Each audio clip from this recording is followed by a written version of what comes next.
একটা পাকা আম দিয়ে আর এক মুঠো গোবিন্দভোগ চাল দিয়ে যে এরকম ধরনের একটা সুন্দর রেসিপি করা যায়, না করলে একদমই ভাবতে পারবেন না।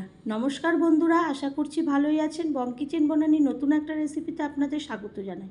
আমি আজকে যে রেসিপিটি করব সেটি পাকা আম আর এক মুঠো গোবিন্দভোগ চাল দিয়ে। তো আমি দু পিঠ কেটে নিয়েছি, আঠিটা বাদ দিয়ে। এরপর একটা চামচির সাহায্যে আমি ওখান থেকে সমস্ত আমের খোসাগুলো বাদ দিয়ে আমের যে পাল্পগুলো সেইগুলো আমি একটা মিক্সিং জারে নিয়ে নেব। এইভাবে সমস্তগুলো আমকে আমি মিক্সিং জারে ভরে একটা মিহি পেস্ট তৈরি করে নেব। তো আমটা এতই লাল, এখানে কেন ফুড কালার আপনাদের ব্যবহার করতেই হবে না। তো তারপরে আমি সমস্ত আমগুলোকে নিয়ে, আমি নিয়েছিলাম দুটো আম, 4টে পিঠ নিয়েছিলাম আমি। এরপরে ওটা মিহি পেস্ট তৈরি করার পরে আমি একটা ওভেনে অ্যালুমিনিয়ামের বাটি বসিয়ে তার মধ্যে ওই আমের যে গোলাটা বা পাল্পটা সেটা ঢেলে দিলাম। ঢেলে এবার একটা ছোট হাতার সাহায্যে অনবর আমি নাড়তে থাকবো। এইভাবে নাড়তে নাড়তে নাড়তে নাড়তে আমি এখানে চিনি দেব না, কারণ আমটা খুব মিষ্টি, সেই কারণে এখানে চিনি ব্যবহার করব না। আমি চিনি পায়েসের ব্যবহার করব। এখানে আমি অনবরত নেড়ে ওটা আমের একটা ক্ষীরের মতন তৈরি করব। এরপর যখন দেখব বড় বড় বলক উঠবে, তখন আমি বুঝবো এটা তৈরি হয়ে গেছে।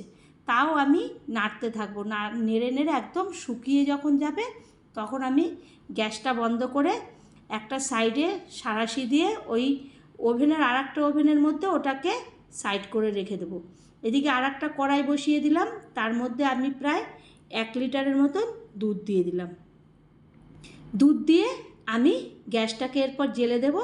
এরপর আমি একটা ছোট ডাব্বু হাতা দিয়ে এই দুধটাকে ভালো করে নাড়তে থাকবো। তো বন্ধুরা, আমি এই ভিডিওটা কিভাবে করলাম প্রথম থেকে শেষ পর্যন্ত আপনারা না দেখলে একদমই বুঝতে পারবেন না।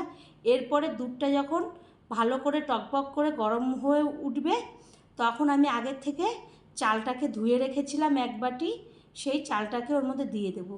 তো বন্ধুরা, আমার চ্যানেলটি যদি এখনও সাবস্ক্রাইব না করেন তো প্লিজ সাবস্ক্রাইব করবেন, লাইক শেয়ার কমেন্ট করবেন, পাশে থাকা বেল বাটনটি টিপবেন, তাহলে যে কোনো রেসিপি আপনাদের কাছে সবার আগে পৌঁছাবে। তো দুধটা আমি ভালো করে আগে একদম ফুটবে, যখন ভালো করে বলদ উঠবে, তখন আমি ওর মধ্যে 1 বাটি আগে থেকে ধুয়ে রাখা চালটা দিয়ে দেবো। এরপর আমি আবারও ওই ছোট্ট ডাব্বু হাতার দিয়ে ভালো করে নাড়াচাড়া করে দুধের সঙ্গে চালটাকে মিশিয়ে নেব। এরপরে আবারও ওটা টকবক করে চাল আর দুধটা ফুটবে, আমি নেড়ে যাব, কারণ না নাড়লে ওটা নিচে ধরে যেতে পারে।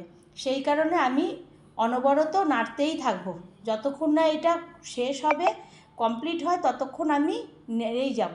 এইভাবে নাড়তে নাড়তে সমস্ত দুধের মধ্যে থেকে সরও উঠে আসবে, হাতার মধ্যে লেগে যাবে, তবু আমি ওটাকে সরটাকে ওর মধ্যে নিয়ে নেব। আর চারিপাশে যে সরগুলো জমাট হতে থাকে ওগুলোকে আমি হাতার সাহায্যে কাছিয়ে সব একবারে দুধ আর চালের মধ্যে মিলিয়ে নেব। এইভাবে আমি নাড়তেই থাকবো। আর ওর গ্যাসটাকে আমি বাড়িয়ে দেব, কম করে দিলেই নিচে ধরে যেতে পারে, আস্তে আস্তে ফুটলে ওটা তলায় ধরে যেতে পারে। সেই কারণে গ্যাসটাকে হাই স্পিডে দিয়ে দিতে হবে আর অনবরত নেড়ে যেতে হবে। এইভাবে আমি নাড়তে নাড়তে চালটা আস্তে আস্তে ফুটে আসবে, তখন আমি দেখব যে পায়েসটা প্রায় চালটা ফুটে দুধটাও ঘন হয়ে আসছে। ততক্ষণ আমি এইভাবে চারিপাশের সরগুলোকে কাছিয়ে একই জায়গায় কড়াই চারপাশটাকে পরিষ্কার করে নেব। আর এইভাবে হয়েছে কি না আমি হাতার সাহায্যে ভালো করে দেখতে থাকবো। তো বন্ধুরা, এরপরে আমি দিয়ে দিলাম 1 বাটি, আরও একটু কিছুটা, আরও 1 কাপের মতো চিনি মিশিয়েছিলাম, ওটা দেখানো হয়নি। এইভাবে আমি চিনি দিয়ে দিলাম। তো বন্ধুরা, আমরা অনেকে অনেক রকম করে পায়েস কত রকম জিনিস দিয়ে করে থাকি। একবার হলেও এরকম পাকা আম দিয়ে একটা পায়েস করে এই আম সিজন থাকতে থাকতে বাড়ির লোককে করে খাওয়ালে যা দুর্দান্ত খেতে হবে, আপনারা না খাওয়া পর্যন্ত বিশ্বাস করতে পারবেন না যে এত সুন্দর এরকম একটা পাকা আমের পায়েস তৈরি হতে পারে। তো তারপরে আমি যখন দেখব হয়ে গেছে, চালটাও নরম হয়ে আসছে, তখন চিনি দেব। এরপর আরও একটু ভালো করে হওয়ার পরে আমি গ্যাসটা সিমে দিয়ে দেব, তারপরে বন্ধ করে দেব, বন্ধ করে ঠান্ডা করতে দেব, কারণ ঠান্ডা না করা পর্যন্ত আমটাকে আমি মেশাতে পারবো না। যখন ঠান্ডা হয়ে আসবে তখন আমি ওই আমের যে গোলাটা করেছিলাম, ক্ষীর করেছিলাম, সেইটাকে ওই আমের মধ্যে আমি দিয়ে দেবো, দিয়ে এবার হাতার সাহায্যে ভালো করে মিশিয়ে নেব। কিন্তু গরম অবস্থায় দিলে ওটাকে কেটে যাবে, সেই কারণে ঠান্ডা অবস্থায় দিয়ে এরপর আমি একটা বাটিতে সার্ভ করব। তো বন্ধুরা, আমের সিজন থাকতে থাকতে একবার হলেও এরকমভাবে একটা আমের পায়েস বাড়ির সকলকে করে খাওয়াবেন। আপনি রুটি পরোটা যা ইচ্ছে তাই দিয়ে খাবেন, খুবই ভালো লাগবে। ভালো লাগলে আবারও কোনো নতুন একটা রেসিপিতে দেখা হবে। ততক্ষণের জন্য ভালো থাকবেন, ধন্যবাদ।